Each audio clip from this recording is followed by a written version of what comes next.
নমস্কার। আজকে রান্না করছি মৌরি বাটা দিয়ে দই কাতলা। তো আমি সব মশলা রেডি করে নিয়েছি। এবারে আমি ফ্রাইং প্যানে সাদা তেল গরম করে মাছগুলোকে ভাজা করে নেব। মাছ ভাজা হয়ে গেলে আমি ওর মধ্যে শুকনো লঙ্কা, দারচিনি আর 3টে এলাচ ফাটিয়ে তেলের মধ্যে দিয়ে দিলাম। এবারে আমি পেঁয়াজ রসুনের পেস্ট দিয়ে দেব। পেঁয়াজ রসুনটাকে আমি লালচে করে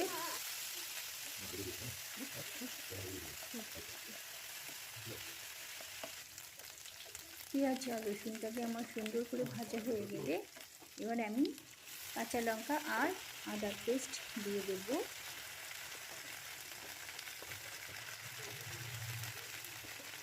সেটাকেও আমার ভালো করে ভাজা হয়ে গেলে আমি এবারে আমি মশলাটা দিয়ে দেব। মৌরি আর কাজু পোস্তর পেস্ট দিয়ে আরও আমি 2-3 মিনিট ভালো করে কষিয়ে নেব। একটু নুন হলুদ দিয়ে দেবো।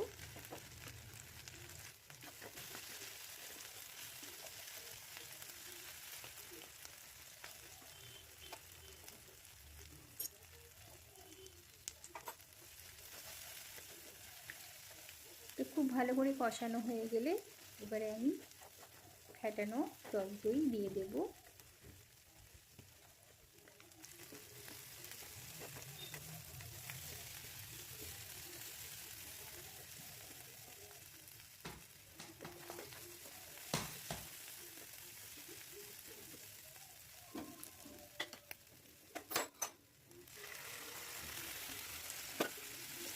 টক দই দিয়ে আমি আরও 2-3 মিনিট ভালো করে কষিয়ে নেব।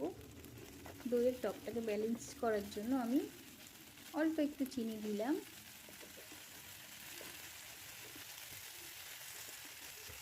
সব মশলা খুব ভালো করে কষানো হয়ে গেলে এবারে আমি হালকা গরম জল দিয়ে দেব।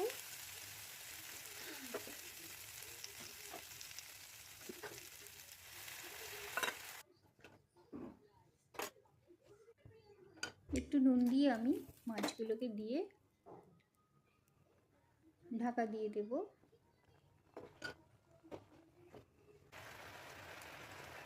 5-7 মিনিট মতো ফুটিয়ে আমি গরম মশলা দিয়ে নামিয়ে দেব।